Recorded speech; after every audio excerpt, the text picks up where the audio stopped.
Assalamualaikum warahmatullahi wabarakatuh. Yang pertama yang saya hormati Ibu Wit Aryani, SHM selaku dosen mata kuliah Bahasa Hukum Indonesia. Kemudian teman-teman yang saya banggakan dan saya hormati. Dalam kesempatan kali ini, izinkan kami mempresentasikan hasil kerja kelompok kami mengenai pokok-pokok hukum acara perdata. Sebelum itu, perkenalkan anggota kelompok kami. Yang pertama, saya sendiri, Abla Ivani Ariati, NIM 2023-2005. Perkenalkan, nama saya Anjas Rasyad, NIM 2023-212. Perkenalkan, nama saya Dika Rena Rastia, NIM 2023-20-020.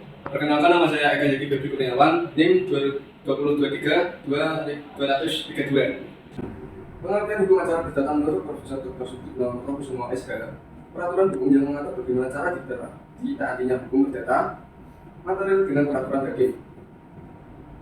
Fungsi dan tujuan hukum acara perdata: perlindungan hak individu, keadilan dan kepastian hukum, efisiensi dan efektivitas, menjamin kepatuhan terhadap hukum, dan penghematan biaya.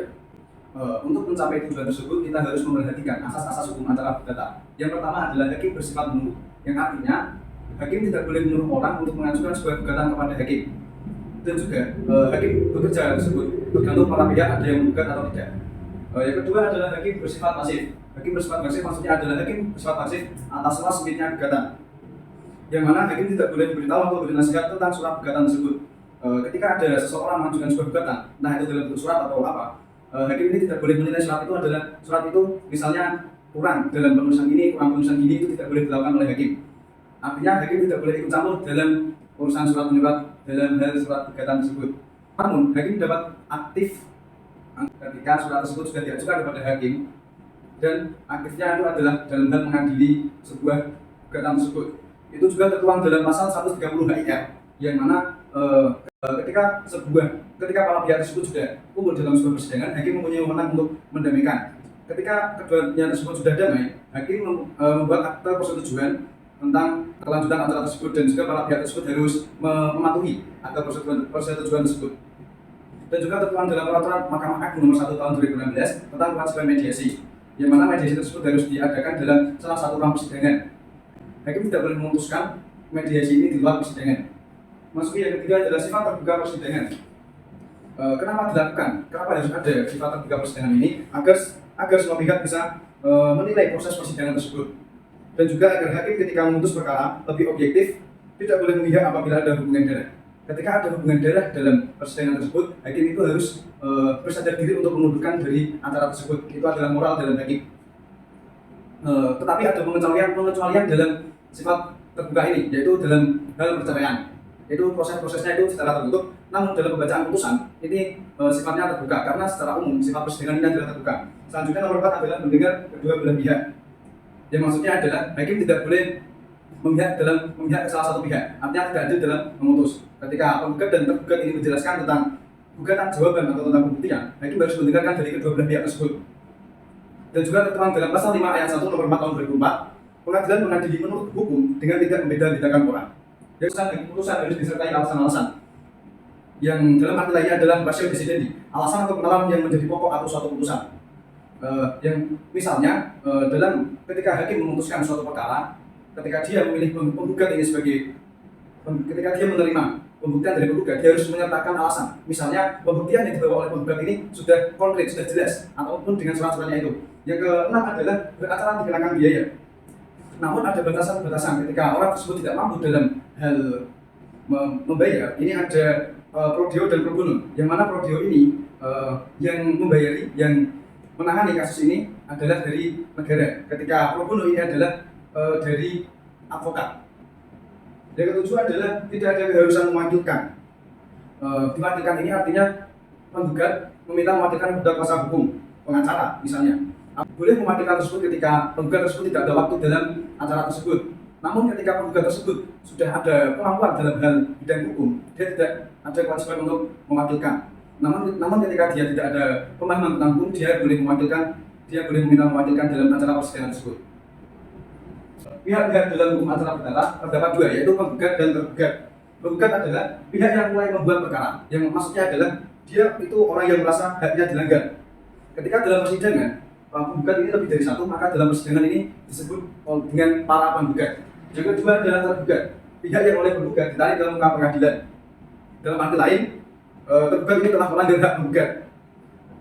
Dalam persidangan, ketika tergugat ini lebih dari satu, maka penyebutannya beda dengan penggugat. Ketika tergugat lebih dari satu, yang pertama adalah tergugat 1, tergugat 2, tergugat 3, dan seterusnya sampai akhir. Alat bukti dalam perkara perdata.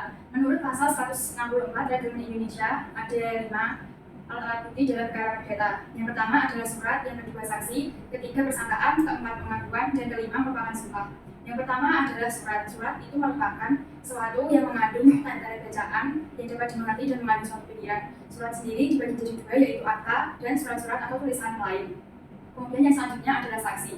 Menurut pasal 168 HIR tahun 1895 KUH Perdata, pembuktian dengan saksi diperkenankan dalam segala hal jika hal itu tidak dikecualikan dengan undang-undang. Yang selanjutnya adalah persangkaan. Persangkaan merupakan kesimpulan oleh undang-undang atau oleh hakim ditariknya suatu peristiwa yang terang nyata ke arah suatu peristiwa yang belum terang kenyataannya. Kemudian yang selanjutnya adalah pengakuan. Pengakuan dalam persidangan ada 2, yaitu pengakuan di muka hakim dan juga pengakuan dalam persidangan. Pengakuan di muka hakim merupakan bukti yang sempurna yang memberatkan orang yang mengucapkannya.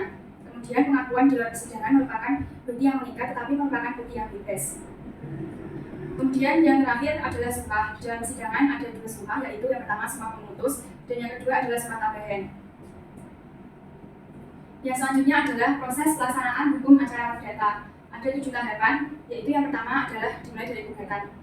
Pihak yang ingin melakukan gugatan membuat gugatan yang kemudian diajukan ke pengadilan yang berwenang. Kemudian permintaan tanggapan. Pihak tergugat diberikan waktu tertentu untuk menanggapi atau menjawab terkait dengan gugatan. Yang selanjutnya adalah pemeriksaan bukti. Pihak-pihak yang terlibat dalam persidangan mengumpulkan bukti untuk memperkuat argumen. Yang selanjutnya adalah sidang persidangan. Di dalam sidang, pihak yang terlibat akan menghadirkan bukti, kemudian mengungkapkan argumen dan juga memberikan pertanyaan kepada saksi-saksi. Yang selanjutnya adalah putusan hakim. Putusan hakim merupakan hasil akhir dari suatu persidangan. Kemudian banding. Banding dapat dilakukan apabila ada salah satu pihak yang tidak terima atau kurang puas mengenai putusan hakim. Banding dapat diajukan ke tingkat pengadilan yang lebih tinggi. Dan yang terakhir adalah pelaksanaan putusan. Pihak yang menang dalam sengketa dapat melaksanakan putusan untuk menegakkan hak yang diberikan oleh pengadilan. Yang berikutnya adalah jenis-jenis putusan.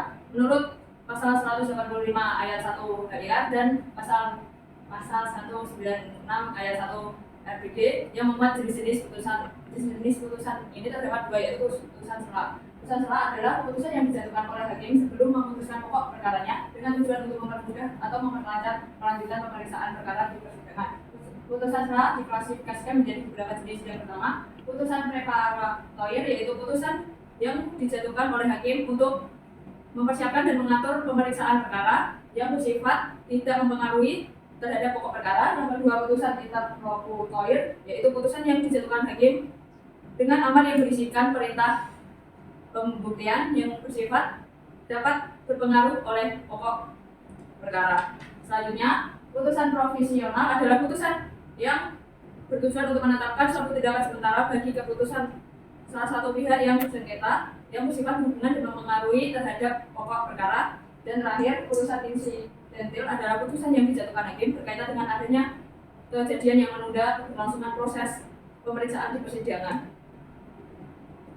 Dan jenis putusan kedua adalah putusan akhir. Putusan akhir ini adalah putusan yang dijatuhkan oleh hakim berkaitan dengan perkara perdata dengan tujuan untuk mengakhiri proses pemeriksaan di tingkat pengadilan tertentu. Putusan akhir ini terbagi menjadi beberapa macam, yaitu pertama, putusan deklaratoir adalah putusan yang dijatuhkan oleh hakim yang bersifat menerangkan bahwa telah ditetapkan dalam keadaan hukum yang dinyatakan oleh para pihak penggugat.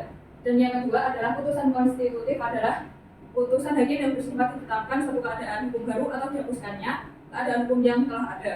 Yang terakhir adalah putusan kondemnatoir adalah putusan yang bersifat sebagai contoh satu pihak untuk memenuhi prestasi tertentu. Yang selanjutnya adalah perbedaan hukum acara perdata dan hukum acara pidana. Perbedaan pertama adalah inisiatif beracara. Hukum acara pidana dapat inisiatif perkara prakarsa untuk beracara ini dari negara diwakili oleh jaksa yang menuntut terdakwa. Hukum acara perdata inisiatif atau praaksaranya untuk beracara dari para pihak yang merasa haknya dilanggar oleh pihak lain dengan cara gugat. Lalu pembeda yang kedua adalah pihak yang berhadapan. Hukum acara pihak yang Hukum acara pidana, pihak yang berhadapannya adalah terdakwa. Penuntut umum yang berhadapan dengan terdakwa. Hukum acara perdata, yang pihak yang berhadapannya adalah penggugat dengan tergugat. Hal pembeda yang ketiga adalah berlangsungnya acara peradilan. Hukum acara pidana, berlangsungnya acara peradilan adalah proses beracara harus selesai sampai tuntas, sedangkan hukum acara perdata adalah apabila pihak menghendaki selesai maka selesai. Hal pembeda yang keempat adalah peran hakim dalam persidangan. Hukum acara pidana, hakim bersifat aktif, sedangkan hukum acara perdata, hakim bersifat pasif. Hal pembeda yang kelima, hal yang dicari dalam pembuktian. Hukum acara pidana, dalam pembuktian yang dicari adalah keberadaan material, sedangkan hukum acara perdata, dalam pembuktian yang dicari adalah kebenaran formil. Yang keenam, hal yang berbeda adalah tahap pemeriksaan. Hukum acara pidana terdapat dua pemeriksaan, yaitu tingkat pemeriksaan pendahuluan dan pemeriksaan di sidang peradilan. Sedangkan hukum acara perdata ada satu pemeriksaan, yaitu pemeriksaan di sidang pengadilan. Ketujuh, beban pembuktian dan pembedanya. Hukum acara pidana terdakwa tidak dibebani pembuktian, sedangkan hukum acara perdata beban pembuktian di antara pihak dan yang mengemukakan dalil. Yang kedelapan adalah pelaksanaan putusan. Hukum acara pidana, pelaksanaan putusan hakim adalah jaksa, sedangkan hukum acara perdata, pelaksanaan putusan adalah ketua peradilan negeri. Demikian presentasi yang dapat kelompok kami sampaikan. Mohon maaf apabila ada tutur kata atau tingkah laku yang kurang berkenan. Sekian, wassalamualaikum warahmatullahi wabarakatuh.